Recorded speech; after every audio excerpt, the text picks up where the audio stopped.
Hello there, viewer. Right, just come to have a little look at my choice of weapon to do this challenge that I'm going to undertake, which is the width and the length of Britain within a calendar month, give or take about a day. So I have purchased this second hand, I think it was via eBay. I had original budget of about 1,500 quid. I did creep above it, as you do with anything you buy, don't you? Oh, if I just spend this bit more, if I just spend a bit more, I can get this, I can get that. Anyway, I think it was about 1,800 quid, including the post. I'm pretty sure it was. I think I bought it at the end of last year. It's a specialised Diverge carbon comp, 56 centimetre. I did try, before I bought it, I tried the Trek endurance bikes. I can't remember, the gravel bike, and the Giant and this. And to be honest, there wasn't a lot between them at all. Any of them I would have been more than happy with. The only reason I went for the Specialised in the end was because I do get a little bit of hand ache, a little bit of pins and needles, and doing the research, the Future Shock 2.0 definitely got high scores in terms of giving you that little bit of hand relief. So that was ultimately the reason that I ended up going for the Specialised.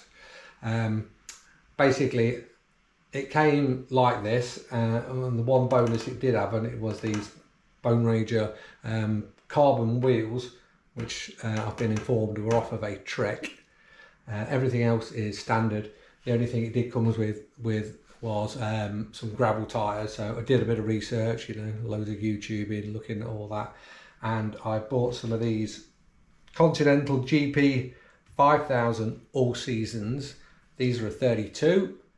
I did want a 35, but I couldn't find them. But these are running tubeless. Been really happy with them as a tyre. Really great, roll nice, but I ain't no expert. I haven't got a lot to compare it with. So, but yeah, I have been happy with them. I'm running tubeless, but I am going to go to tubes, just for the fact that if I have a blowout or a decent puncture and I've got to deal with all that gunk on the side of the road. So I've got a couple of thin tubes, not the most expensive ones, but a couple of thinner ones, a new toolkit, a couple of tie levers, all in the little, compartment there. I've also brought the 2 bottles, which are 975 ml, so about as big as you can get, and they'll just go on. So I'm basically carrying 2 litres of liquid. Everything else is pretty much standard.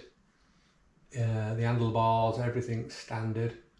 And the only other thing I've brought since in the last couple of weeks actually was the Wahoo Element Ace, and I've gone for the so-called Giant Element Ace just because my eyesight's a little bit long distance. It's bob on, but when you like that, it's when you're in a restaurant and as you get older, you just like you have to take a photo of it and then zoom in on the photo to see what you're ordering.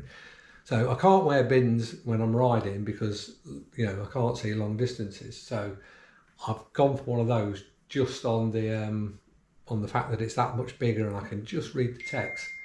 And I've also paired it up with a new Wahoo tracker radar, which seemed to be working really well. So I'll do a little separate review on those.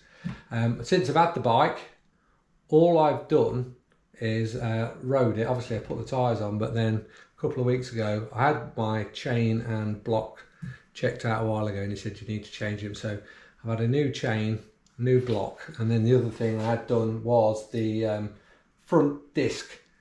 When the bike turned up, it had a slight kink in it, or warp or whatever. I don't know whether that happened in transit or whether it was like that, but anyway, I got left with it. My mate at the bike shop who services my stuff, Graham, who runs and owns South Wixton Cycles in Leicestershire with his partner, not his lover, but just his business partner.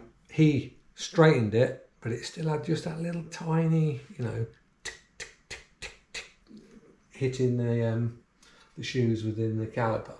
And obviously you spin it round, it wouldn't quite free roll. So anyway, that was another 60 quid for that. So I've had a block on the back, exactly the same, 11 speed. I think he said it was Ultegra, the chain and that, and then he put a new bearing in the front as well in the work. He said that was about bollocks. So all in all, as far as I'm concerned now, it's ready to go.